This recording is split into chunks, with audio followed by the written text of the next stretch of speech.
I'm really enjoying Dragon Ball FighterZ right now. I really am.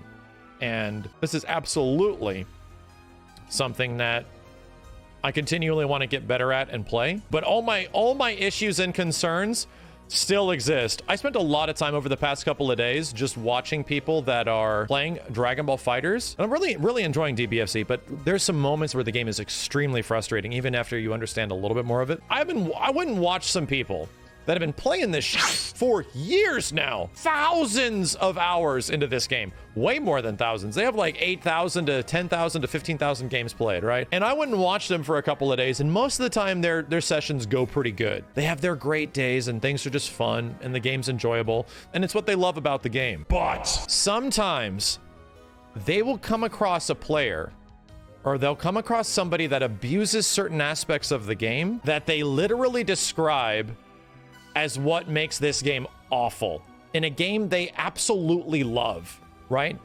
They find people that are able to do the exact same frustrating shit in the exact same ways that we sort of found when we were playing, even though they've been playing this game for literally years, like actually 3 years straight, barely any other fighting games, right? And to come across people that still run into problems, that still can find things that frustrate the holy fuck out of them, still to this point, makes me realize maybe this was never a me issue. Maybe this truly is a Dragon Ball thing. Maybe this isn't about just breaking the barrier and getting through to it. Maybe this is something that's just always present with this game.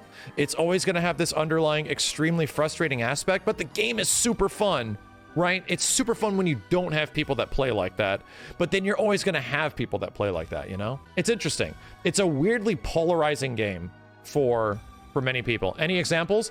It's the exact same shit, dude. It's the exact same shit I've been complaining about. People can't 2H because of the delay online. Auto combos being fucking hilariously abused, even at the highest level of the game. Abusing top tier characters to an insane degree. Just a holy shit ton of Broly as well as UI Goku. And people just ride those characters to victory, right? Because I guess they're so fucking good, it makes the game insane. So I'm like, holy fuck, it's not just me. It's not just me. This is just a thing with the game. But here's the thing. I also noticed another issue. These higher level players that I've been watching, guys that have been putting years into the game, when they're playing, they always run into one or two people that are extremely frustrating to play. And they're actually familiar with them. They're like, oh my God, this motherfucker, right? This fucking guy. This fucking guy. I can't believe it. And that character will cause them to just immediately be like super pissed off, right? Literally, yeah, they're the same shit I was running into. It was the exact same shit I was running into. I was like, this is crazy. So they'll run into this guy, or it's like, this asshole again. This person makes me hate this game. I'm quoting them. I'm not even quoting myself, which is funny because it's the exact same shit I said. All these players had the same situation happen every once in a while. So I'm like, fuck, this is weird. This is genuinely weird how this happened to me on like 3 different other streams that I was watching. I won't say specifically who, but 3 other people that have been playing this game a lot for many years. That's actually not an issue with the game. I think they fail to realize that this is not a Dragon Ball FighterZ gameplay problem. This is a problem with the netcode. This boils down to you are unable to play people away from your specific region. You can't. So you're only going to get a limited amount of people to play that are of a good connection. That's a netcode issue, because once you get further out, you start reaching the 4 to 5 to 6 to 7 frames of input delay. And you don't want to deal with that in Dragon Ball FighterZ. DBFZ is a completely functional fighting game when it's of 1 to 3 frames of input delay online. It's fine. But the problem is, you're gonna run into the same fucking people consistently. A lot, especially if you're in ranked, especially if you're even in casuals, right? And I'm in a situation where I'm actually playing on the platform that has the most players. I'm playing on PlayStation 4 version on PS5. And this version, it has the biggest player base, absolutely. I'm getting a variety of people at the start because this shit has a large gamut of people, right? Large gamut of green squares to yellow squares to orange squares. No crossplay. Does not have crossplay. So I was getting a lot of different people at the start, at least. But as soon as I started playing a game a bit more, I started noticing, yeah, we're getting the same people. like consistently, of good connections, I always seem to get those same people. And that ends up being kind of the telling situation with Dragon Ball FighterZ.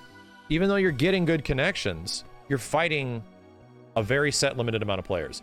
That is a netcode problem. If these guys were able to play more players from different areas and suddenly their matchmaking variety could open up a ton more, then they would for sure be running into way more people and having less of that problem. The frustrating thing is running into the same person that you hate fighting. The same person that makes you hate this game. That does everything about the game that frustrates the shit out of you.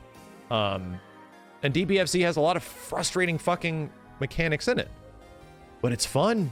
It's very fun. I have legit enjoyed my time leveling up over the past few sessions in a couple of weeks with Dragon Ball FighterZ, and it's been really fun to actually feel my improvement every once in a while. But then every once in a while, you'll also run into people that just feel like I don't know how I get better at this. I don't know how I learn how to fight against this shit or how it makes me any better. In fact, I feel like playing certain people in the game actually makes you worse. You know, it actually builds habits that will make you worse, which is nuts, which is actually crazy that this game does that. It's like, oh, I'm going to learn defense or something like that. You're only going to go so far. You're only going to be able to defend so long against UI Goku and fucking DBZ Broly. You're only going to be able to make a rock, paper, scissors guess correctly so many times. That's just the way it is. That's just the way it is. And either way, with that being said, it was an interesting observation. It was a very interesting observation of watching other players that have pretty much been dedicated Dragon Ball players. Like, I don't even know if these guys play other fighting games over the past few years, have the exact same issues with the game as I did. But you know what? They still love it. And you know why they still love it? Because it's the greatest fucking Dragon Ball game ever made. By leaps and bounds. By measures above the hills and over the mountains by such a wide degree. It's easily one of the most insane tag team fighting games there is. Absolute insane tag team fighting game.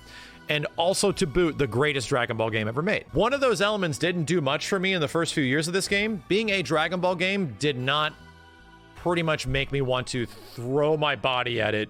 Take me, you know, that Dragon Ball has never been a thing that I've been super into.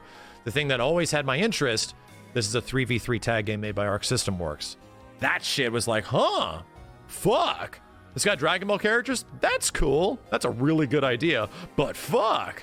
So the attachment to characters and lore and playing as characters isn't really there until DBS Broly and Super Baby came out. And Super Baby is an incredibly fun fucking character. Super fun character. Hard to learn, but super fun. And DBS Broly is clearly another fairly difficult character to be good with, but these characters do not play like anyone else in the cast, you know? They play super unique. They feel super satisfying to land shit. When you land DBS Broly combos, they're amazing, but his neutral just sucks. But then I really enjoy Baby's neutral, but getting used to his combos is super hard. I have found characters that make me really enjoy the game finally, is what I'm trying to say.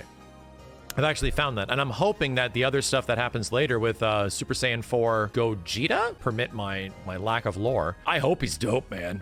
I hope that character's good as fuck. I hope he's super good because I want to learn a good character in Dragon Ball FighterZ. I want to learn a really good character from the start. And right now I have one character that's notoriously terrible that I've been playing since the beginning. Another character that to me is just really fun, but is obviously not as good as the other version of Broly. And then I got a third character that is really good. I think Super Baby 2 is probably one of the better characters in the game, but he's hard as fuck to actually be really good with, you know? To actually utilize all of the stuff he has, not easy. I'm kind of hoping that I would just run into a character that is super fucking good and I just play them from the start, right? Just play them from the start. I'm hoping so. I hope that Gogeta, for example, is just ridiculously fun and as interesting as a character like UI Goku. Give it to me, man. I'd love to have a good character on the team. But for now, I'm going to do my best to just make what I've been playing with work, because I'm developing some familiarity to situations. I'm developing some muscle memory to a lot of stuff. I kind of know what characters kind of want to do now, and it feels great.